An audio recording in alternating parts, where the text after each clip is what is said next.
안녕하세요. 목소리 잘 들리시나요? 네, 잘 들립니다. 네. 오늘 3D 프린팅 기초교육을 맡은 김리나입니다. 안녕하세요.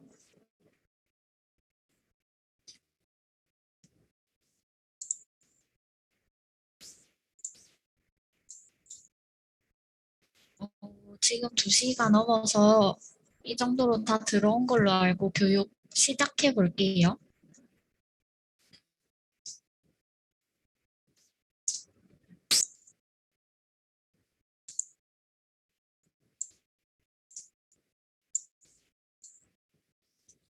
오늘 교육은 3D 프린팅에 관한 간단한 이론부터 알아보고 프린팅 할 거 디자인해보는 시간 가져보도록 하겠습니다. 중간에 하고 싶은 말이나 그런 거 있으면은 하셔도 되고 대답 이런 거 소통이 돼야 되니까 혹시 마이크 켜실 수 있으신 분들은 켜서 어, 말해도 좋을 것 같아요.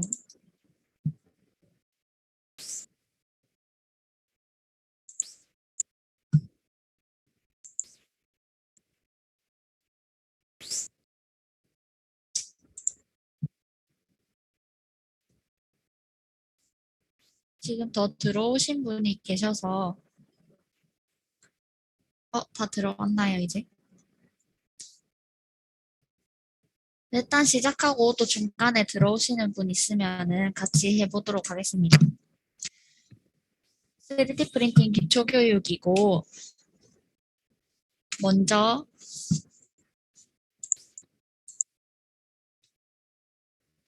3D 프린팅 경남센터에 대해서 소개하겠습니다.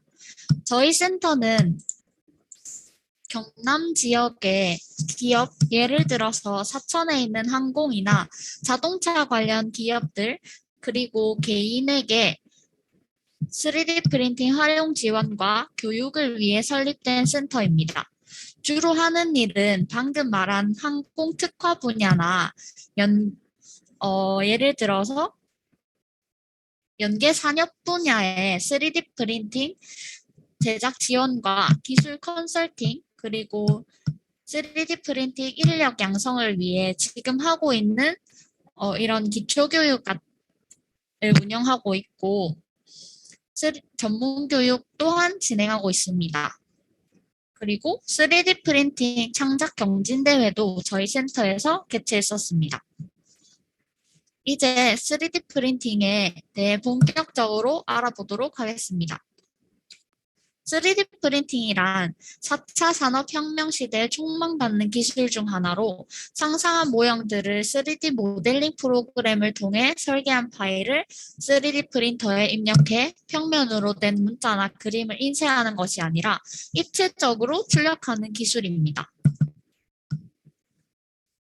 3D 프린팅의 특징으로는 우선 디지털로 된 도면을 이용해 비교적 간편하게 출력이 가능하다는 점과 밑에 나와 있는 사진처럼 복잡하고 정교한 디자인도 출력이 가능하다는 점입니다. 그리고 나무, 금속처럼 사용자가 요구하는 재료와 디자인대로 출력이 가능하고 사람은 설계만 하고 만드는 건 프린터가 하니까 인력 손실이 적고 설계한 모형만큼의 재료만 쓰기 때문에 재료 낭비가 적다는 것 또한 가장 큰 특징이라고 할 수 있습니다. 3D 프린팅의 활용, 어디서 어떻게 3D 프린팅이 활용되고 있는지 알아보겠습니다. 첫 번째, 네, 죄송한데 네, 화면이 안 나오는 것 같습니다. 혹시 화면이요? PPT 지금 넘기고 있는 건가요? 네, 안 보이세요? 네, 지금 지금도 안 보이세요? 네, 그냥 3D 프린팅 기초 교육만 떠 있습니다. 잠시만요.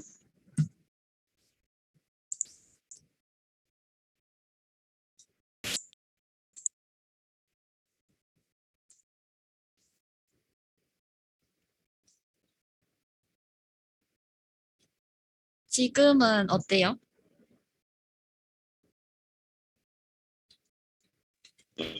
보이긴 합니다. 보이나요? 네, 보입니다.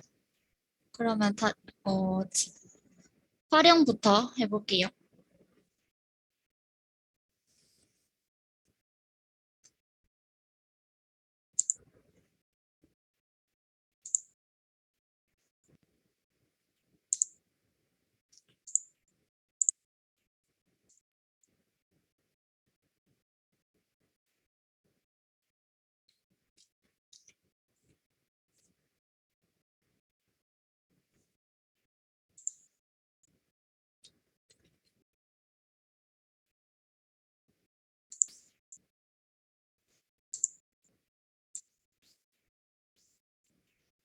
네, 지금 보이나요? 네, 보입니다. 네, 활용부터 다시 하겠습니다. 첫 번째 활용에는 항공 자동차 분야, 두 번째 의료 분야, 그리고 건축, 의류, 피규어, 그리고 음식에도 3D 프린팅이 쓰이고 있습니다. 다음은 3D 프린팅 기술 방식에 대해 설명하겠습니다. 3D 프린팅에는 여러 가지 방식이 있습니다. 먼저 FDM 방식은 고체 형태, 플라스틱, 나일론, PVA, 시멘트 같은 재료를 녹여서 쌓아 조형하는 방식입니다. 고체 형태의 이런 재료들이 사진에 이 2번 같은 모양으로 판매가 되는데 이걸 필라멘트라고 합니다. 이 필라멘트가 여기 있는 파란 선을 따라서 3D 프린터에 삽입됩니다. 그럼 3번 부품, 이 빨간색, 이걸 노즐이라고 하는데 이 노즐은 200도가 넘는데 이걸 지나면 재료가 녹겠죠. 그 녹은 재료가 사건처럼 이렇게 쌓여서 설계된 모양을 만들어내는 방식입니다. 눈으로 보면 이해가 더 잘 될 것 같아서 영상으로 준비했으니까 한번 보도록 하겠습니다.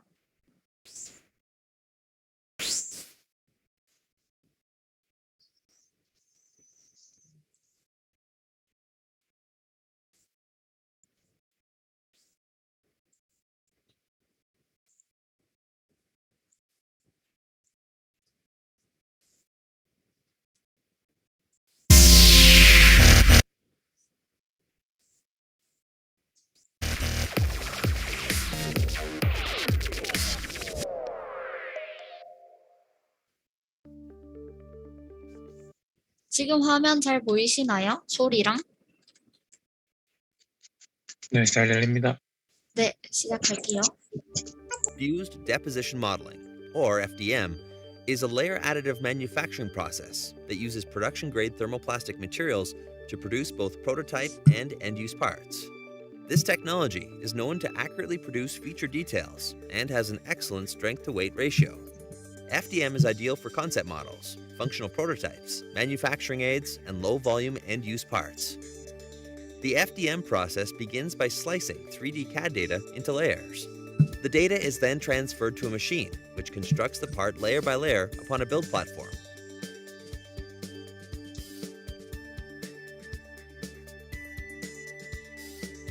Thin thread-like spools of thermoplastic and support material are used to create each cross-section of the part.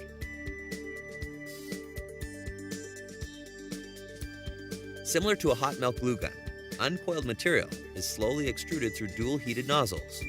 The extrusion nozzles precisely lay down both support and thermoplastic material upon the preceding layers.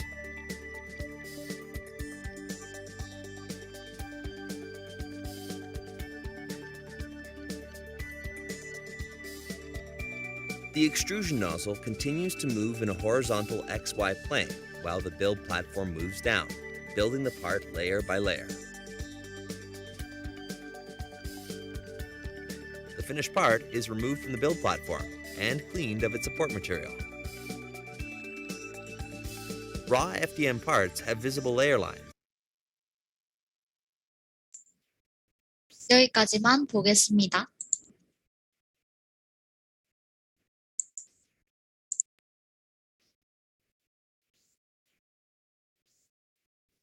다시 돌아와서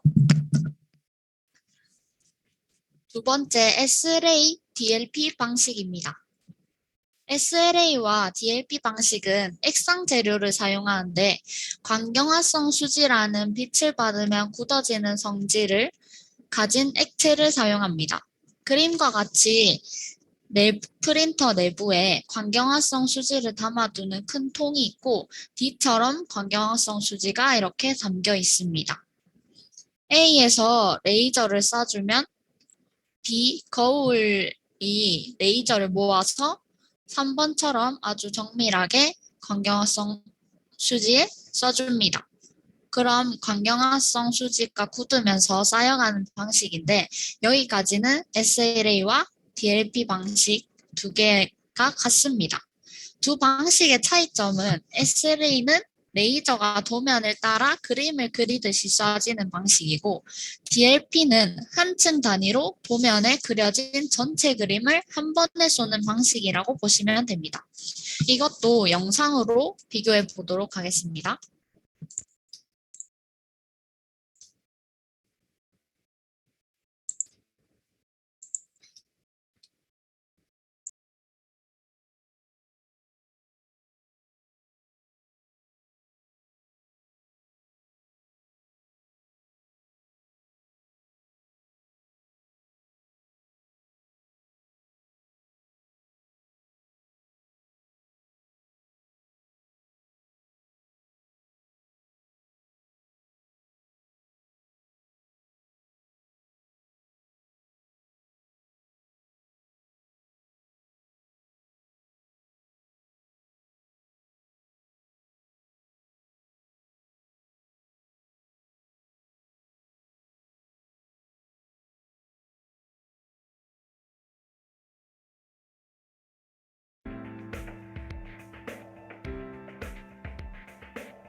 방금 본 게 SLA 방식이고 이제 볼 방식이 DLP 방식 영상도 보도록 하겠습니다.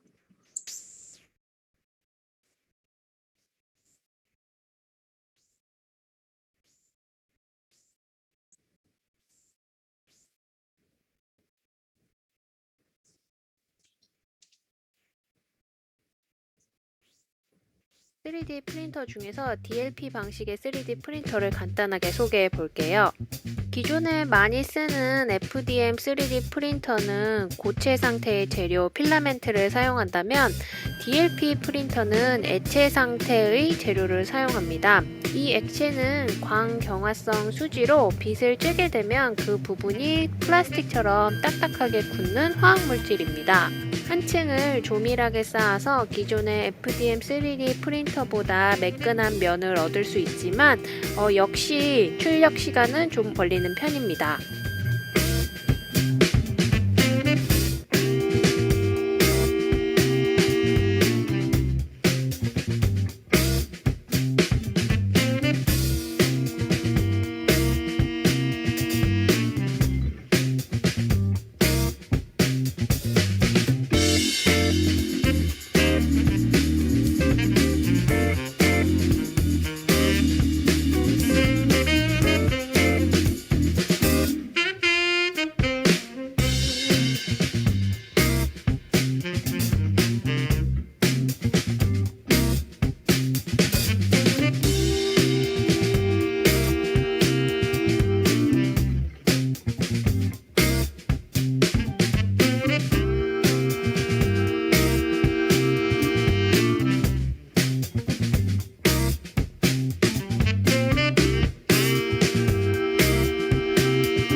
여기까지만 볼게요.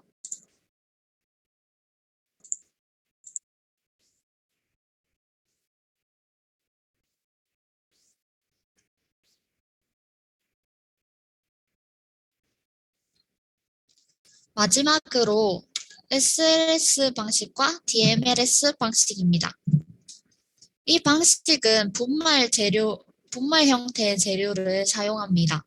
두 방식도 고르게 퍼지는 분말에 레이저를 쏴서 분말을 굳히면서 한 층씩 쌓아가는 방식이고, SLS와 DMLS의 차이점은 재료의 차이입니다. SLS는 주로 플라스틱, 나일론 분말을 사용하고 DMLS는 금속 분말을 사용합니다. 영상은 두 개의 방식이 같으니까 DMLS만 보도록 하겠습니다.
이렇게 해서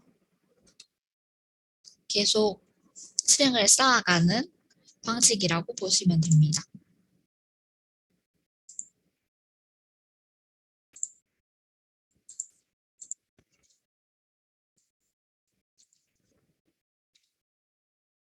이제 3D 프린팅의 중요 요소인 용어들에 대해서 알아보겠습니다.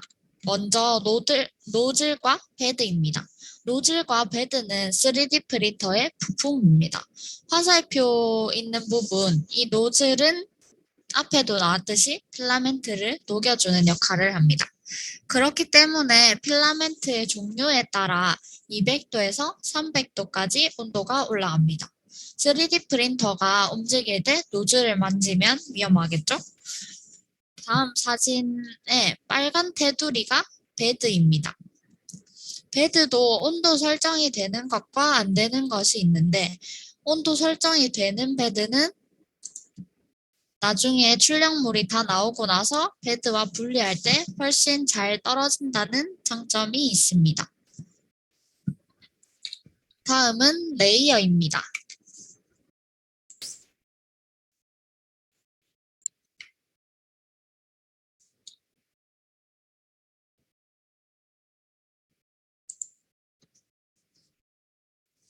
레이어는 프린팅을 할 때 출력물을 쌓아 올리는 층입니다. 레이어 두께, 즉 한 층의 두께는 재료나 출력물의 형상에 따라 다양하게 설정할 수 있는데 주로 0.1mm나 0.2mm로 설정합니다. 표에 나와 있는 것처럼 같은 출력물이라고 해도 레이어 설정에 따라 다르게 나옵니다. 레이어 두께가 얇을수록 레이어 수는 더 많아지고 출력 시간도 오래 걸리겠죠? 표면의 거칠기는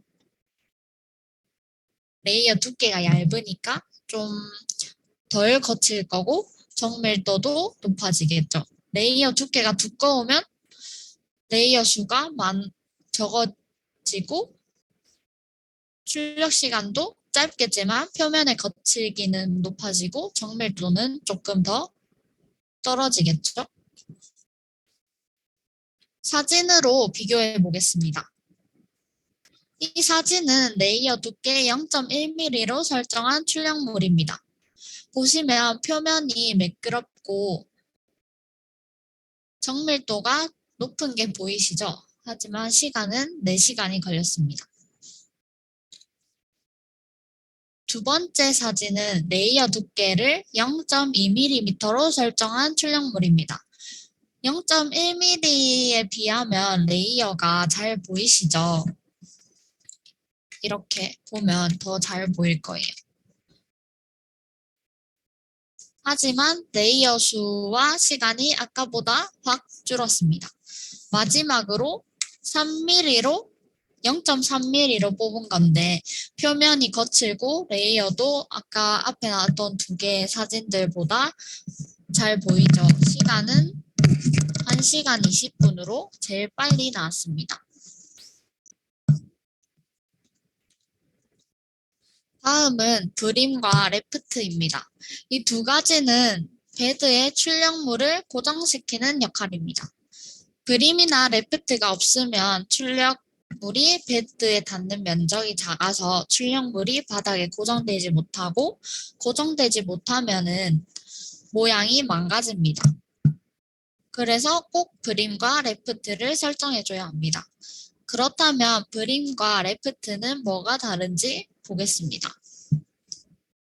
사진을 보면 브림은 출력물 가장자리, 바깥 부분에 한 층의 레이어를 깔아 출력물을 고정시키는 형식이고 레프트는 출력물 가장자리뿐만 아니라 이 출력물의 아랫부분에 여러 층의 레이어를 깔아서 고정시키는 형식입니다. 그렇다면 어떤 출력물에 브림을 쓰고 레프트를 써야 할지 알아보겠습니다. 브림은 출력물을 출력하려는 모양 바닥 면적이 좁을 때 사용하고 레프트는 베드가 손상되어 홈이 파였을 때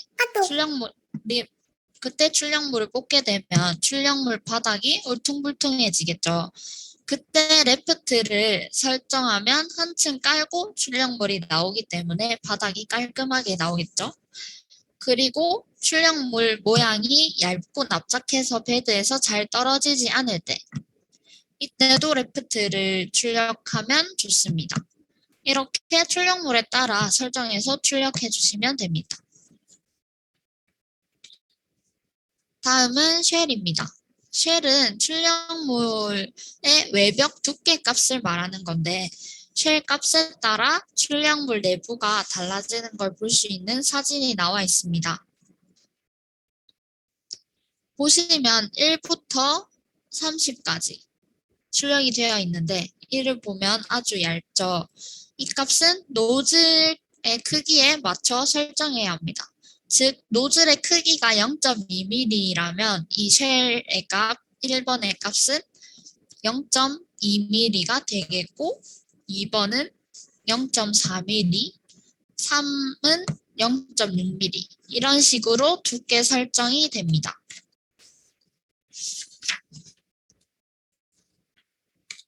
이번엔 인필입니다. 인필은 출력물 내부를 채우는 정도의 비율 값입니다. 사진으로 보겠습니다. 0부터 100까지가 있는데 0은 아무것도 없고 비어있죠. 나는 이 안을 채우지 않겠다 하면은 0으로 설정해 주시면 됩니다. 속은 비어있으니까 가볍다는 장점이 있지만 튼튼하진 않겠죠. 5%는 이만큼, 10%는 이만큼 이렇게 쭉쭉 하고 100%는 내부가 꽉 채워지는 걸 볼 수 있습니다. 채워진 만큼 출력 시간도 오래 걸리고 무게가 많이 나가겠죠. 인필도 출력물에 따라 설정하시면 됩니다. 단단해야 한다면 숫자를 높게, 그렇지 않아도 된다면 낮게. 보통은 10에서 30 정도로 설정해 줍니다. 다음은 중요한 서포트입니다. 서포트는 출력물을 받쳐주는 지지대 역할을 합니다. 왼쪽 사진만 보면은 무슨 동물인지 잘 모르시겠죠? 이게 오른쪽 사진 보시면 알겠지만 강아지 모형을 출력하는 과정인데 여기서 강아지 다리 부분은 이렇게 바닥과 닿아 있어서 출력이 잘 되지만 여기 머리 부분과 배 부분은 공중에 떠 있습니다. 그러면은 받쳐주는 부분이 없기 때문에 이렇게 허공에 필라멘트가 나와서 왼쪽 사진처럼 제대로 출력이 되지 않고 이렇게 이상하게 출력이 됩니다. 이런 경우에 서포트를 설정해줘야 오른쪽처럼 원하는 모형이 나오게 됩니다. 서포트를 설정하는 기준은 YHT 룰을 참고하시면 됩니다. 사진에 보시면 Y는 아주 잘 나왔죠. Y의 팔 부분처럼 45도 이상은 서포트가 없어도 모양이 잘 나오지만 각도가 조금 더 낮거나 팔의 길이가 이렇게 길어지면은 서포트가 필요하겠죠. H는 양 기둥을 이어주는 이 브릿지 부분이 거리가 가까울수록 모양이 잘 나오고 거리가 멀면 이렇게 아래로 흘러내리니까 서포트를 설정해 주시는 게 좋겠죠. T는 이 Y에서 팔의 각도가 더 낮아진 거니까 수직으로 떠 있는 이 양팔 아래로 필라멘트가 흘러내리게 됩니다. 이것도 지탱하기 위해서 여기에 서포트가 필요합니다. 드디어 마지막 중요 요소인 후가공입니다. 후가공은 뽑은 출력물의 서포트를 제거하고 표면을 다듬어주는 과정입니다. 후가공에 주로 쓰이는 도구는 스크래퍼와 니퍼, 여기 나와 있는 사포, 조줄 등이 있습니다. 어떻게 사용되는지 차례로 보도록 하겠습니다. 처음은 베드에서 출력물을 떼어내는 작업입니다. 앞에서 본 브림과 레프트가 베드에 출력물을 고정시키고 있기 때문에 손으로 분리시키는 것은 어렵습니다. 그래서 도구 제일 왼쪽에 있는 이 스크래퍼를 가지고 떼어내줍니다. 그 다음 서포트가 있는 출력물은 떼어줘야겠죠? 손으로 뗄 수는 있지만 더 정교하게 다듬기 위해서 니퍼를 사용해 줍니다. 이 뒤에 있는 것들이 다 떼어낸 서포트들입니다. 니퍼로 서포트를 제거했다 해도 울퉁불퉁한 면이 남습니다. 이 면을 부드럽게 다듬어주는 작업을 해야 하는데 이때 사용하는 도구가 사포나 조줄입니다. 조줄은 우리가 손톱 다듬을 때 사용하는 거랑 같은 도구라고 보시면 됩니다. 면을 이렇게 다듬어 주고 나면 이제 출력물이 완성됩니다. 진짜 마지막으로 이 요소들을 가지고 원하는 모형을 모델링하는 작업을 알아보겠습니다. 일단 원하는 모형을 모델링하기 위해서 3D 프린팅 프로그램을 이용해야 하는데 3D 프린팅 프로그램도 종류가 다양합니다. 간단한 모형을 만드는 데 사용되는 팅커캐드. 이 팅커캐드가 잠시 후 우리가 모델링 해볼 프로그램입니다. 솔리드웍스.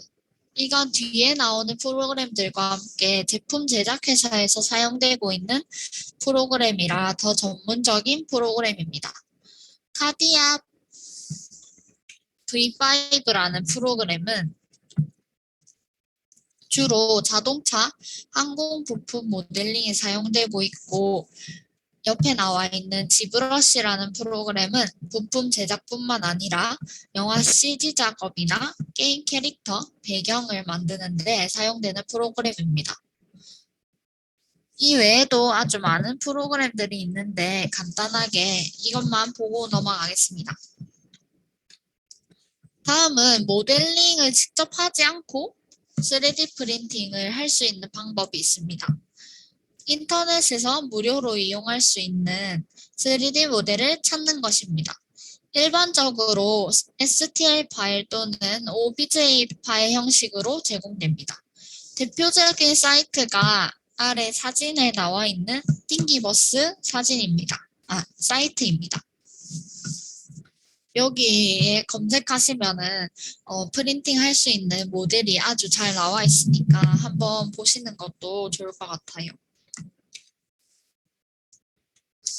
앞에 나왔던 프로그램을 이용해서 설계를 하면 STL 형식으로 나오는데 3D 프린터가 읽을 수 있는 G코드 파일 형식으로 바꿔주는 과정을 슬라이싱이라고 합니다.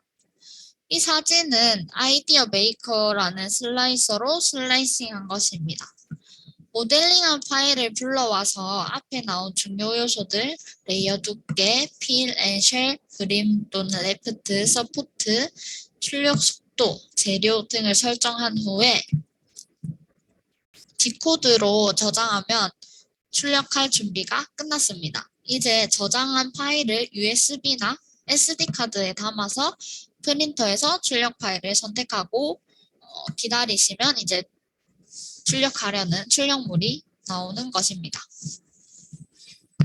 이렇게 하고 이론을 마치는 걸로 하고 조금만 쉬다가 40분에 저희 모델링 시작해 보도록 하겠습니다.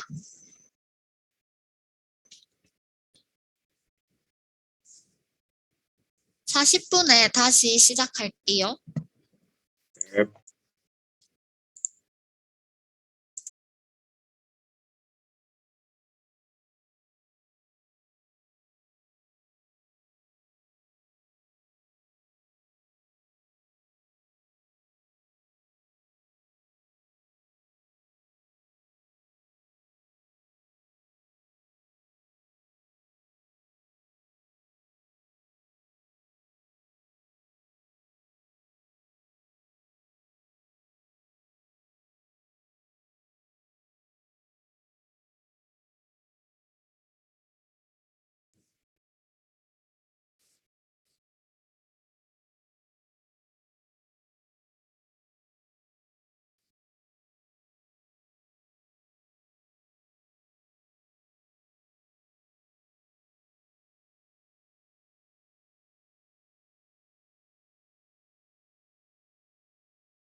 이제 시작해 볼 건데, 아까 이론 때 봤었던 팅커캐드라는 사이트를 이용해서 모델링 한번 해보겠습니다.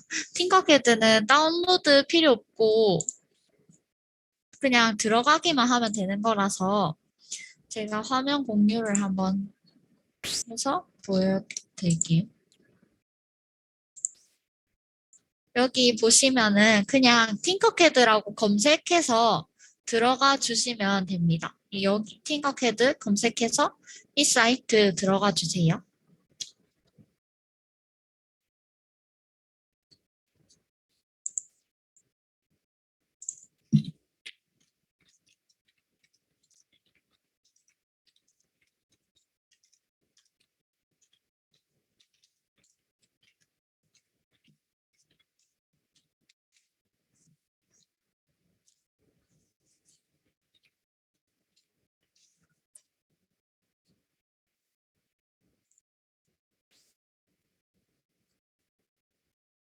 들어가시면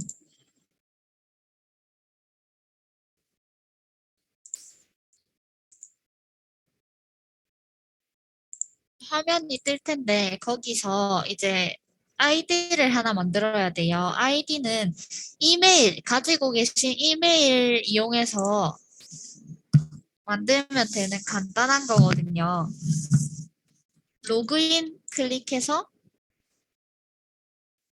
아니 로그인이 아니라 가입을 해야 되니까 지금 가입 눌러서 개인 계정 생성 클릭해서 계정 하나 만들어 볼게요.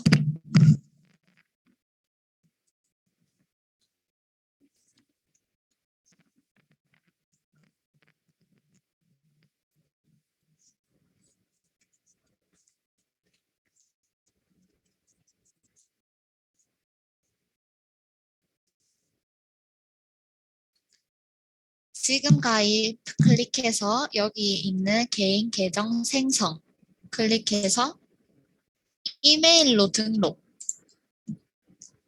눌러서 생년월일이랑 대한민국 선택해서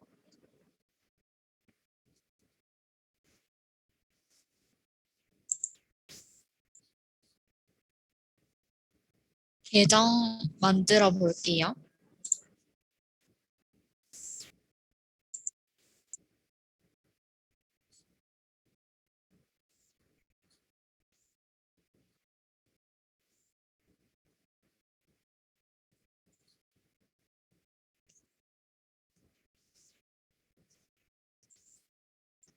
다 만드신 분은 만들었다고 얘기해 주시거나 채팅으로 다 만들었다고 알려주세요. 그러면 바로 시작하고 끝내겠습니다.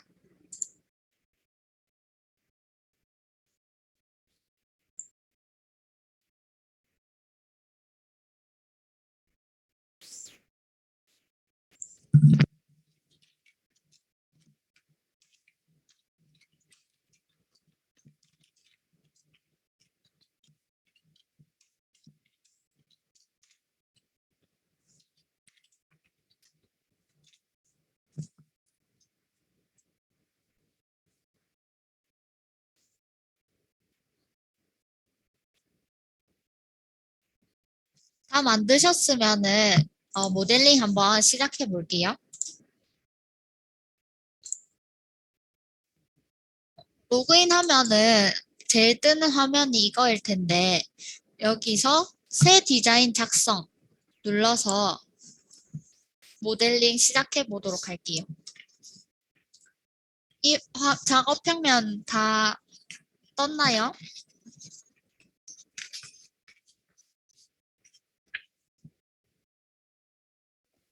이렇게 돼 있으면은 우선 먼저 제일 기본적인 단축키나 조작법 같은 거 알아보고 시작하겠습니다. 우선 도형 이동은 여기 오른쪽에 보면 많은 도형들이 나와 있어요. 여기 일단은 기본 쉐이프라고 떠 있는데 여기 눌러보시면 더 많은 도형들을 보실 수가 있고요.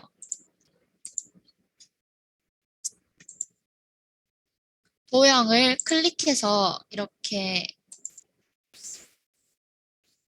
끌어오면은 작업평면에 놓을 수 있어요. 이거를 어떻게 이동하냐면 그냥 클릭해서 이렇게 이동하셔도 되고 화살표 키보드에 있는 화살표 이용해서 이렇게 움직이셔도 됩니다. 이렇게 움직이는 거는 X축이랑 Y축만 이동이 가능하고요. Z축을 이동하고 싶을 때는 컨트롤 누른 다음에 위아래 화살표 눌러주시면은 위아래로 키보드로 움직일 수 있습니다. 단축키. 그 다음에 도형을 10mm씩 X축, Y축 이동하고 싶다 하시면은 Shift 누른 다음에 화살표 하시면 이렇게 10mm씩 움직일 수 있고요.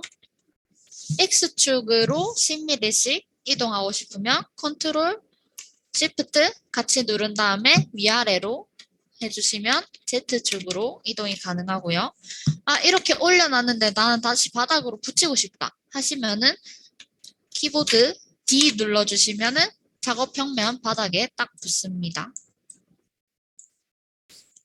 도형 이동은 이 정도면 된 것 같고 작업평면 조작에 대해서 알아볼 건데 마우스 오른쪽 버튼 누르고 움직여 주시면은 이렇게 작업평면 자체를 통째로 회전시킬 수가 있어요. 난 뒤에서 이렇게 한번 보고 싶다 하시면은 이렇게 뒤로 돌릴 수도 있고 그 다음에 마우스 휠 스크롤 이렇게 하시면은 확대랑 축소 가능하고요. 마우스 휠을 누르고 움직이시면 작업평면 이동이 가능합니다.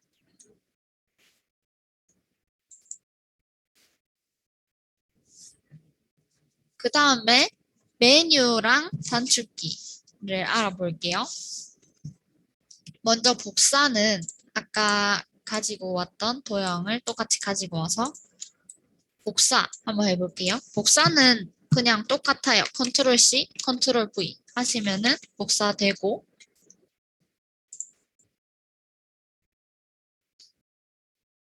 스케치 질문이 있었는데 스케치는 간단한 스케치 여기 보시면은 기본 쉐이프에 여기 그릴 수 있는 도형이 있어요. 저희가 잠시 후에 이거를 사용해서 모델링을 한번 해볼 건데 이거 먼저 잠깐 보면은 끌고 와서 하시면은 또 다른 화면이 떠요. 그러면은 이렇게 원하는 모양을 그려줍니다.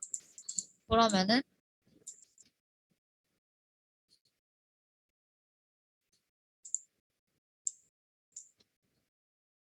이런 모형을 그려서 완료를 누르시면 그린 그림대로 모양이 생기는 그런 기능이니까 이게 스케치라고 보시면 되는데 이거는 간단한 스케치고 이거는 진짜 배우고 싶어 하시는 간단하게 하는 용이고 이렇게 전문적인 스케치는 다 이론 시간에 봤던 그런 다른 프로그램들을 이용해서 하셔야 될 거예요.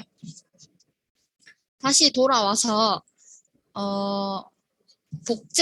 복제를 배워볼 건데 복사랑 복제는 조금 달라요. 여기 있는 도형 원통을 다시 이용해서 높이를 좀 높여주고 얘를 회전시켜가지고 눕혀볼게요.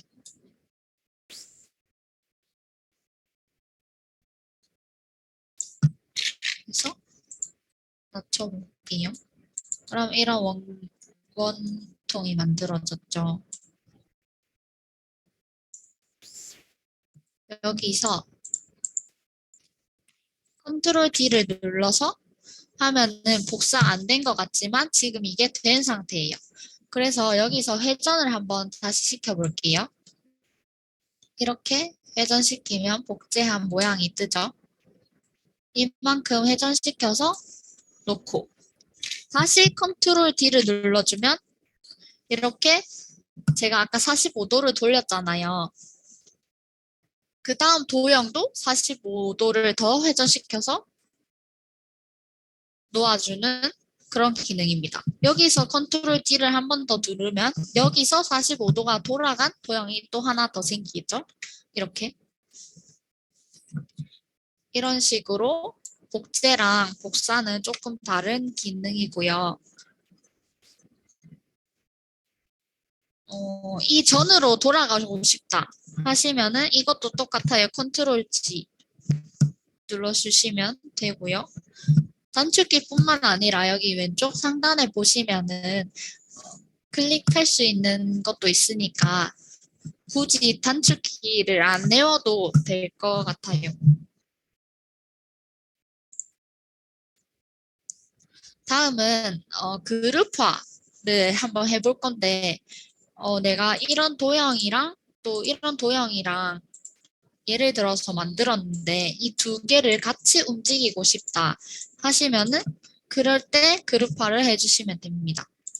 두 개 같이 선택을 해서 이렇게 같이 묶어서 여기 오른쪽 상단에 있는 아이콘 이 그룹화를 눌러주시면은 두 개가 합쳐져서 이렇게 같이 움직이게 됩니다. 이 단축키는 컨트롤 G가 그룹화. 이렇게 색깔을 그룹화를 하니까 색깔이 똑같아졌잖아요. 근데 나는 하나는 다른 색으로 하고 싶다 하시면은 도형 클릭해서 여기 색깔 솔리드 눌러서 여러 색에 체크해 주시면은 전에 선택했던 색깔을 그대로 보실 수가 있습니다. 다음은 도형 크기 같은 비율로 변경하기가 있는데 여기서 크기를 늘려보면은 이렇게 선택하면은 막 자기 마음대로 이렇게 되잖아요. 근데 나는 같은 비율로 늘리고 줄이고 하고 싶다 할 때는 Shift 누르고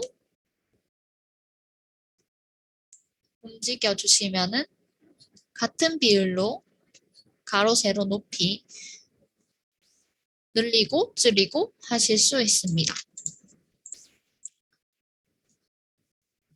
그 다음에 나는 여기 중심점이 움직이지 않고 같은 비율로 크기를 변경하고 싶다 하시면은 Shift랑 Alt를 눌러주시고 이렇게 흰 노드를 움직여 주시면은 가운데 중심점은 변하지 않으면서 같은 비율로 변경할 수 있습니다. 그리고 모든 도형을 선택하고 싶다 하시면은 컨트롤 A 해주시면은 여기 작업 평면에 있는 모든 도형이 선택이 한 번에 가능하고요. 이 정도만 알아두시면 될 것 같아요. 여기 도형에 있는 이 흰 노드들은 크기 줄이고 하는 거고 여기 클릭하셔서 직접 입력하실 수도 있으니까 느리고 줄이고 이렇게 안 하시고 클릭하셔도 됩니다. 그리고 여기 검은 세모 화살표 보이시죠? 이거는 작업 평면에서 띄우는 높이를 이렇게 조절할 수 있습니다. 그리고 여기 있던 이 화살표는 아까 봤듯이 이렇게 회전시킬 수 있는 기능이고요.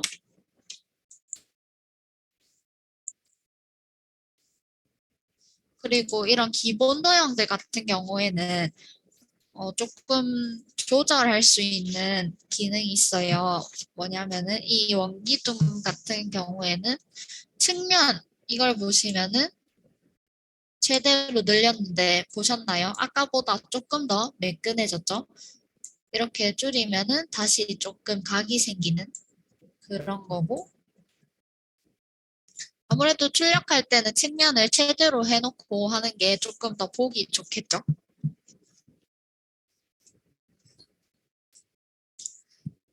저희가 오늘 만들어 볼 거는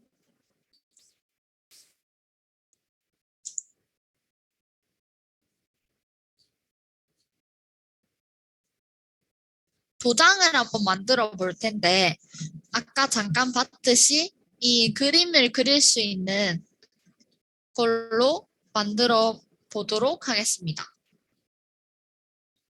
작업평면을 놓고,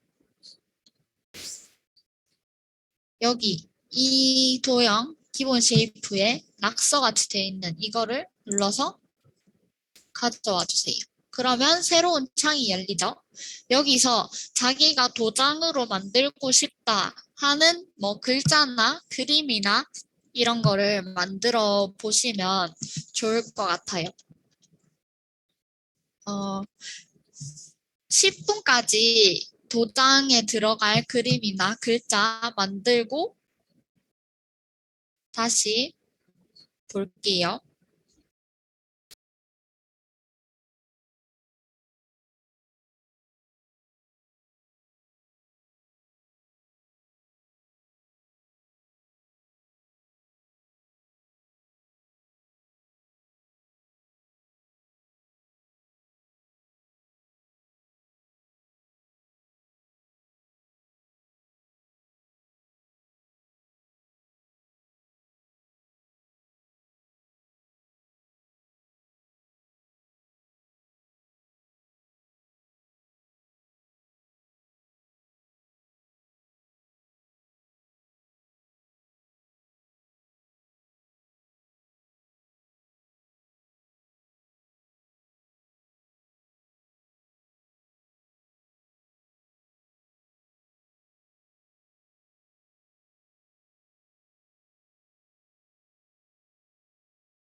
그림이나 글자 그려놓고 완료까지 눌러주면은 여기에 그림으로 도형으로 바뀌어서 나타나게 됩니다.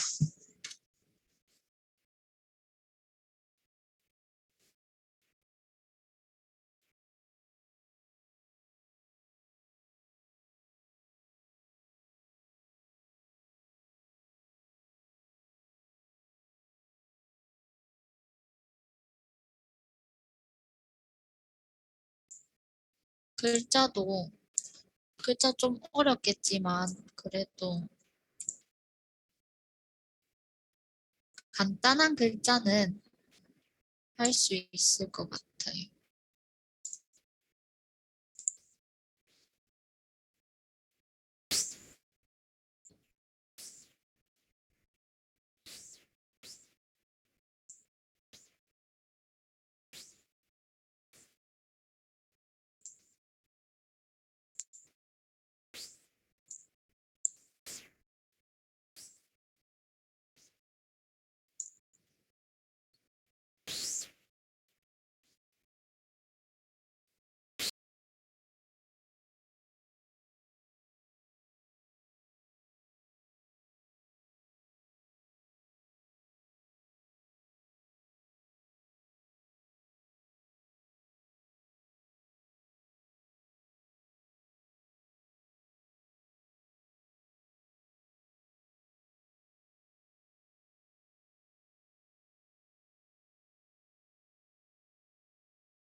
다 그려보셨나요?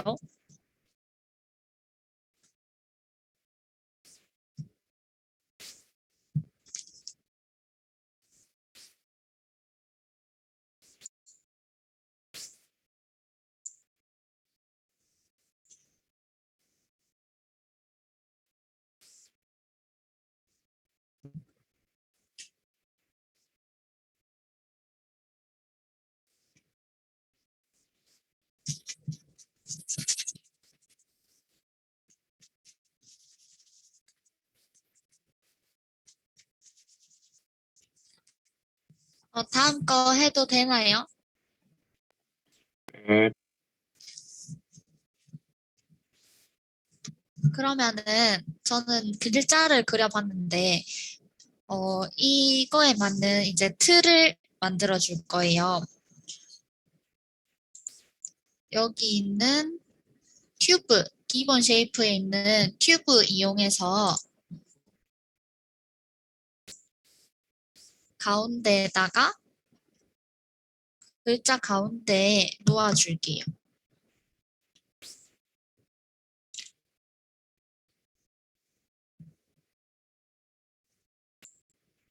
이렇게 놓아주면 되는데 지금 가운데가 너무 좁잖아요. 그래서 요 벽 두께를 조금만 줄여주고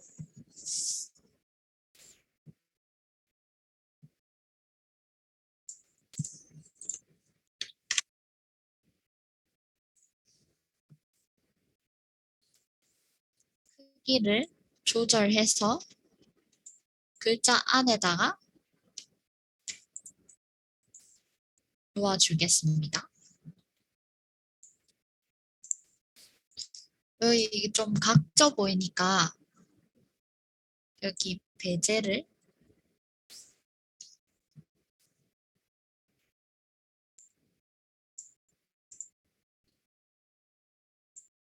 더 높여주고 측면을 최대로 높여줄게요.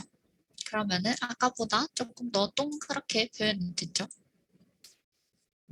이렇게 해서 이제 글자 높이랑 이 링 두께랑 베젤은 다시 0으로 해놓을게요.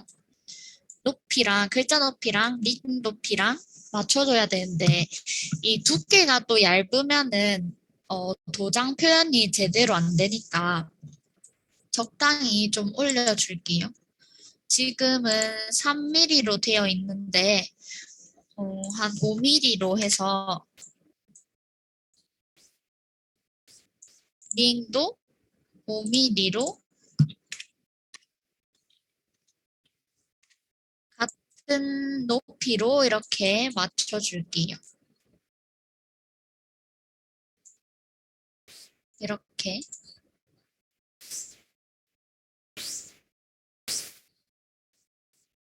여기까지 됐을까요?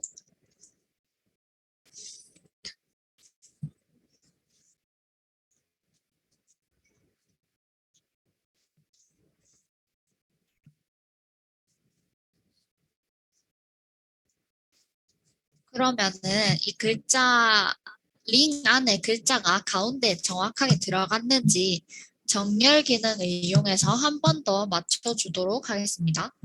두 개 다 같이 선택을 해서 여기 오른쪽 상단에 있는 정렬 아이콘 클릭해서 가운데 맞추고 여기도 가운데 맞추고 해서 정가운데로 이렇게 맞춰줄게요.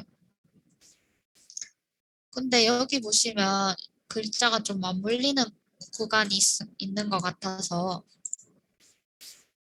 이건 따로 제가 조금 내려주도록 하겠습니다.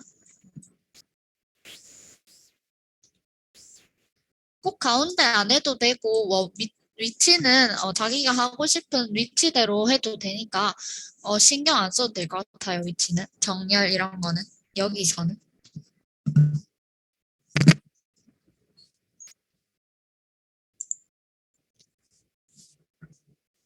위치까지 맞춰주셨나요?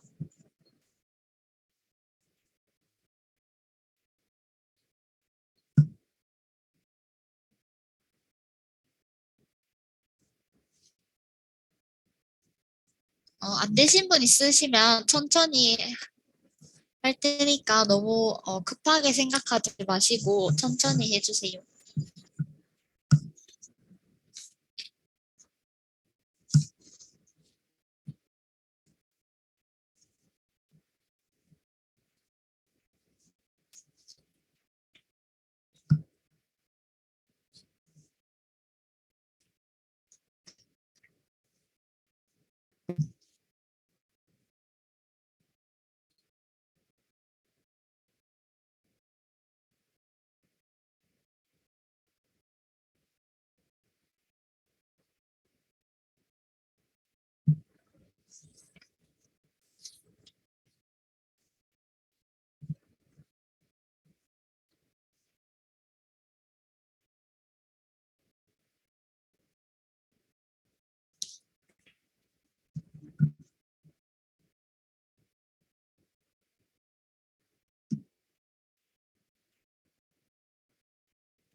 자, 여기까지 됐으면은 위에 뚜껑을 만들어 줄 거예요.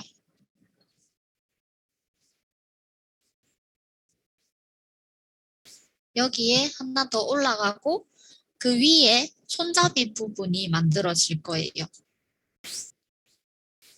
그래서 여기에 있는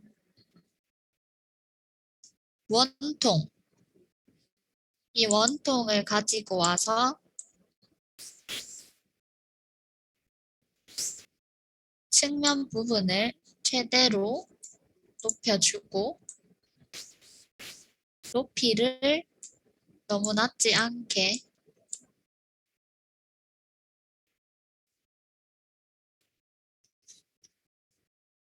얘는 한 4mm로 해줄게요.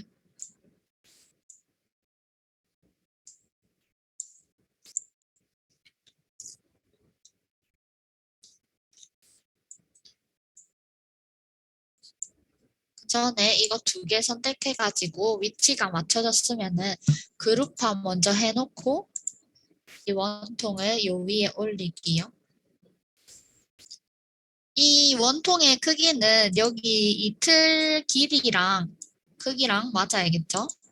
저는 52, 52였으니까 이것도 52, 52로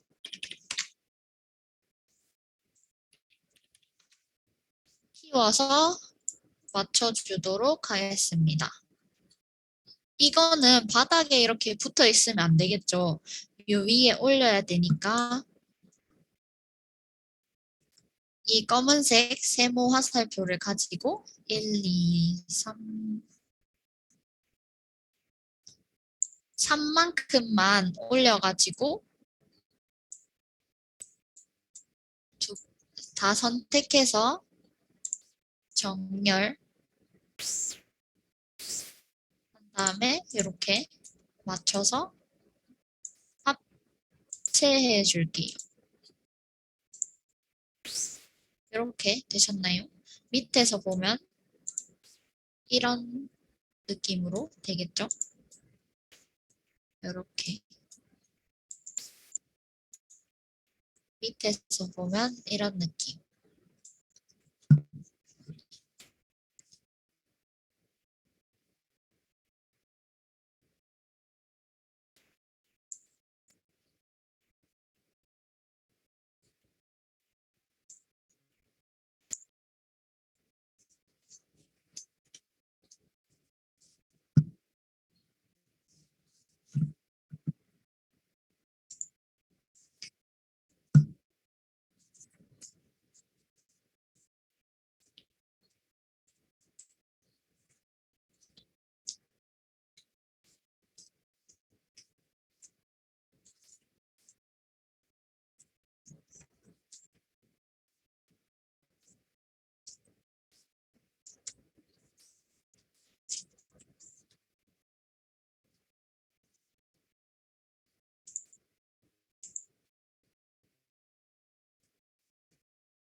그러면 이 도장에서 제일 중요한 부분인 위에 손잡이 부분을 만들어 볼게요.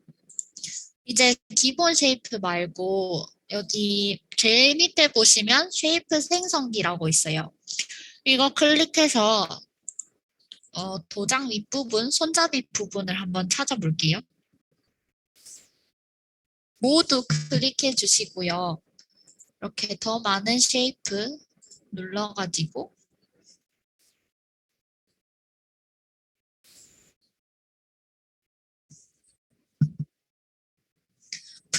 플러 모양을 찾으면 되는데 여기에 보시면 이렇게 플러라고 모양이 따로 있습니다. 이걸 클릭해서 가져와 볼게요.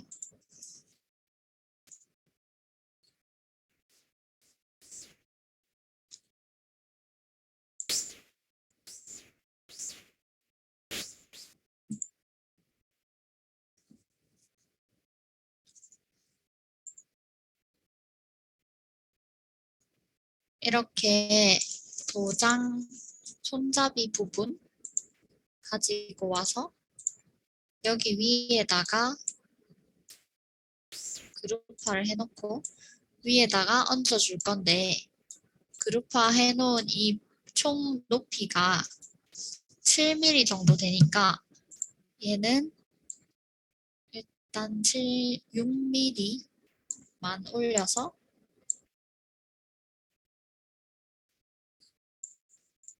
두 개 정렬시켜 볼게요. 하면 이렇게 됐죠? 이렇게 손잡이 모양이 만들어집니다. 손잡이가 조금 큰 것 같아서 Shift Alt 사용해서 조금만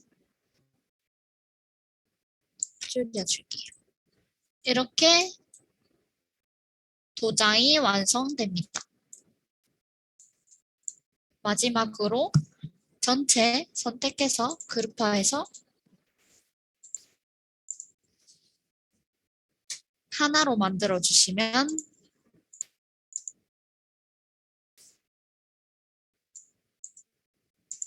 도장이 완성됩니다. 잘 됐는지 한번 회전시켜 볼게요. 이렇게 잘 만들어진 것 같죠? 이렇게 도장이 됩니다.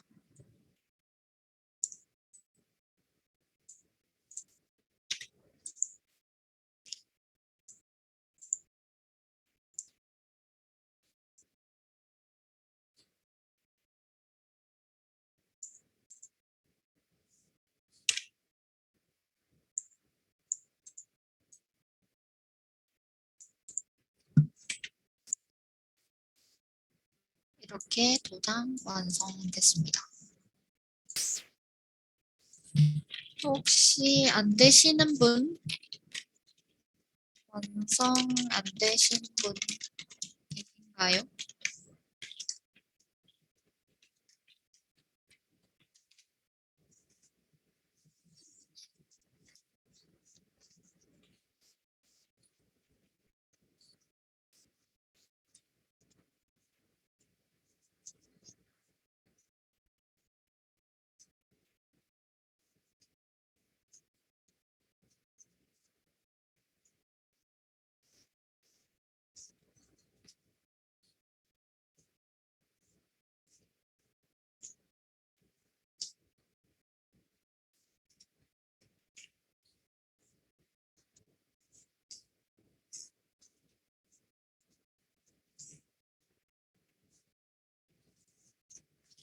그러면 이제 저장을 해서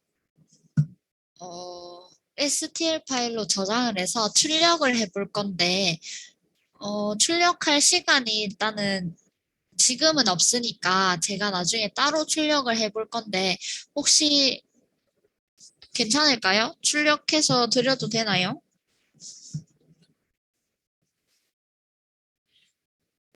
네,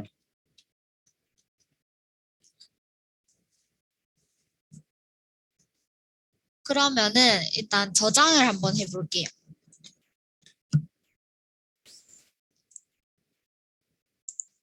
저장하기 전에 여기서 꼭 알아야 될 게, 여기 도장 부분에서 띄워진 부분이 없는지, 혹시 분리가 된 부분이 없는지, 그리고 너무 얇지는 않은지, 이런 것들을 잘 확인해 주시고 보내주셔야 합니다. 뭐 오류 같은 게 있거나 하면은 출력이 안 나오니까 그거 확인해 주시고 저장해 보도록 할게요. 여기 오른쪽에 보시면은 내보내기가 있어요. 내보내기 눌러서 여기 3D 인쇄용 부분에 .stl 이라고 적힌 게 있는데 꼭 STL 파일로 저장해 주셔야 3D 프린터에서 출력이 되니까 STL 파일로 저장을 해 주세요.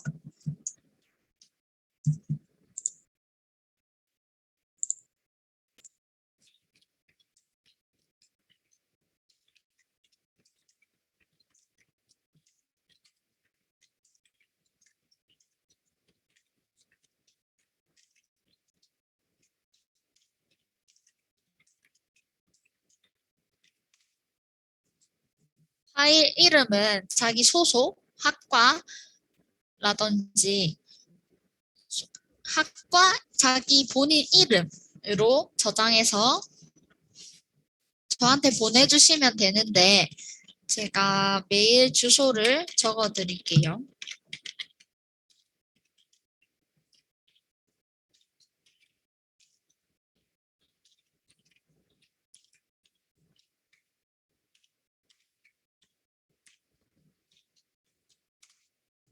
여기로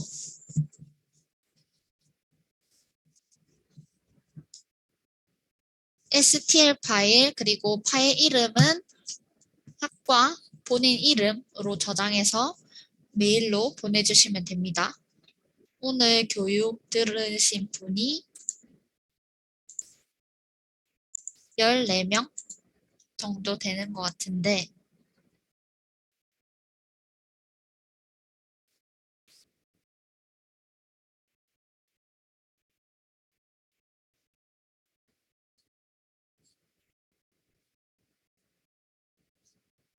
열세 명이네요.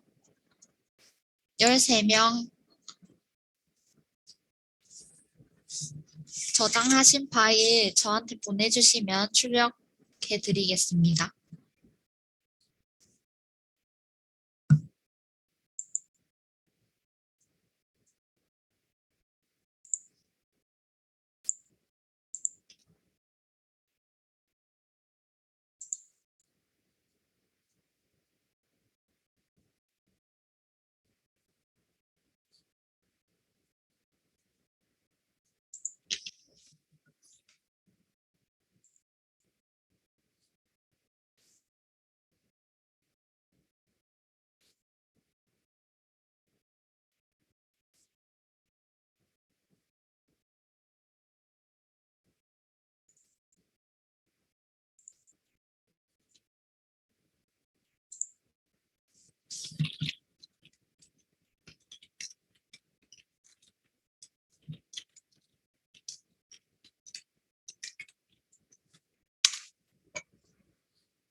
지금 한 3분 정도 들어온 것 같고요. 꼭 STL 파일로 저장해 주셔야 됩니다.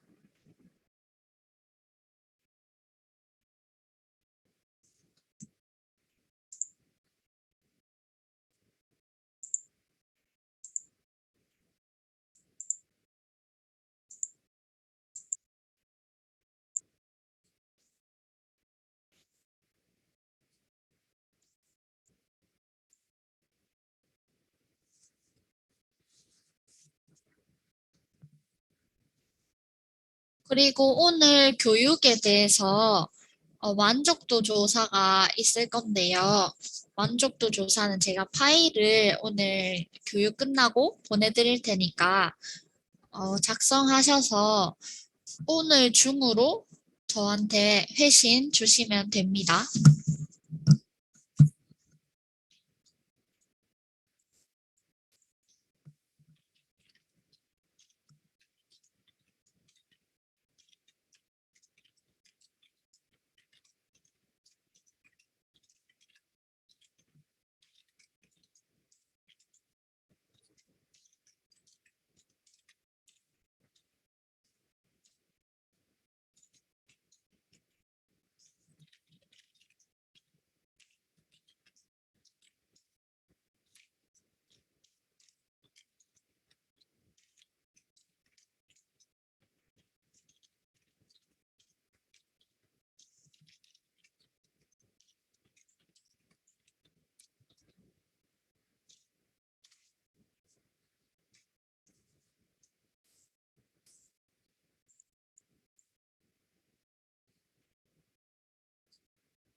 지금까지 메일 5분 들어왔고요. 다 보내주시면 마무리할게요.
지금까지 9분 메일 주셨네요. 그러면은 한 4분 정도 남았으니까 받고 빨리 조금 일찍 끝내도록 하겠습니다.